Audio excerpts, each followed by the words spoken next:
Welcome back to a new video. So these were my last two training sessions, and in this training session, the lifts went fine. I was able to no foot snatch up to 110, throw some overhead squats in, do some front squats, some pulls, some jerks from the rack. And the part that got my brain thinking was when I did the 170 front squat and I was failing, like I was dipping forward, which isn't that unique, but like my left arm was just significantly weaker than my right one as far as the front rack goes.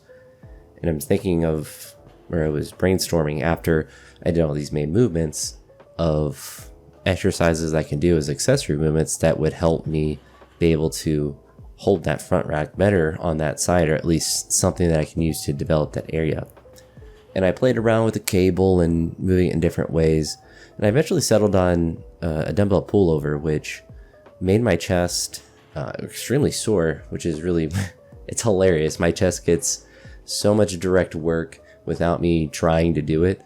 And I don't know if that's because I don't do much direct chest work, that anytime it gets any sort of stimulus, it kind of, freaks out and gets sore. But the dumbbell pullovers felt really interesting. So the first part that felt interesting with them is that it was like a stretching movement, and it still felt like I was working muscles. And so it was like stretching my lats and stuff, which felt actually kind of good. I think I only used like 40 pounds with just one dumbbell. Maybe it was more. I don't think it was anything. I think it was 40. It doesn't really matter.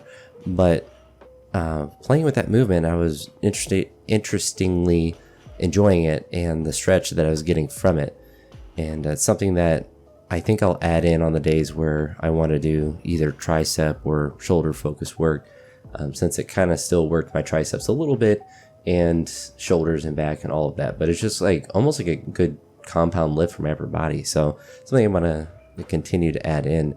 And I modified it in a way. So oftentimes, at least when I see people do it, they're set up perpendicular to the bench and they will do it that way to get a deeper stretch. I just set up like I was doing a dumbbell bench and just reached back behind it, so I didn't do it as aggressively.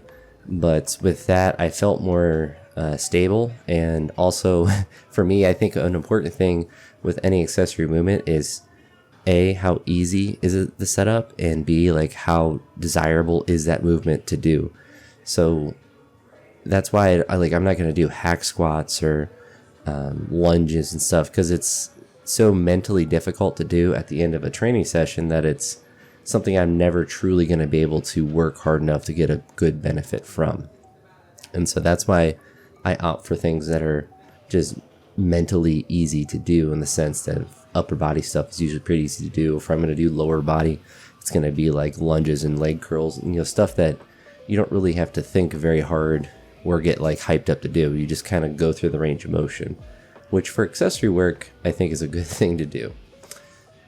As far as this session goes, so this was the second of the session I did yesterday. Snatches were really weird. I got to 100 and I just kept missing it.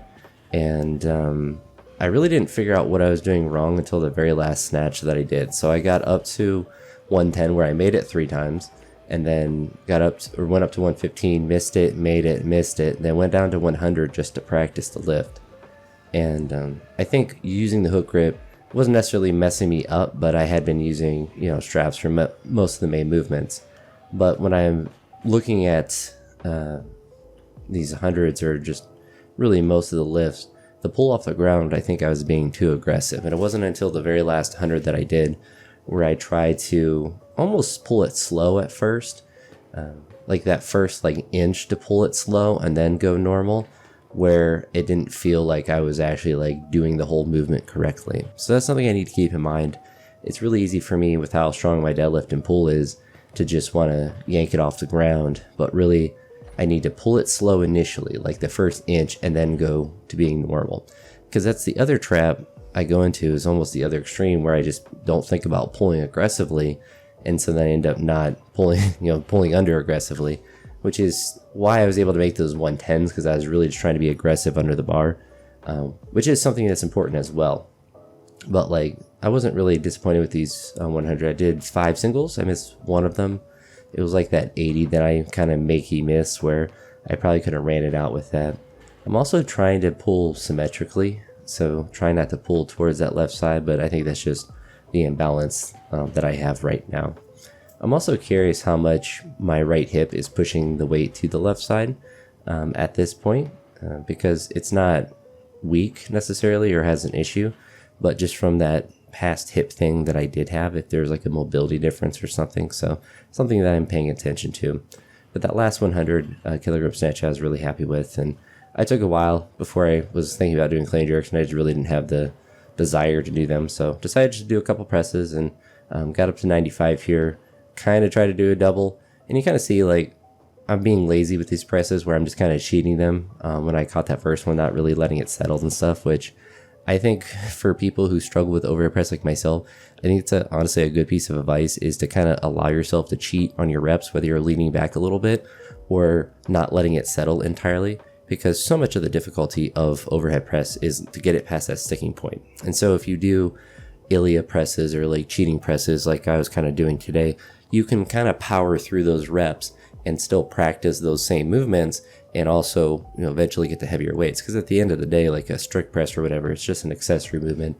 And what I have found, whether it's behind the neck snatch grip press or just regular overhead presses, once you do one rep, if you can time that stretch reflex when you're coming back down, you're very usually able to do a second rep, or at least have a much better likelihood of being able to do so, which I think more volume is probably better for that movement. But it's also a balancing thing.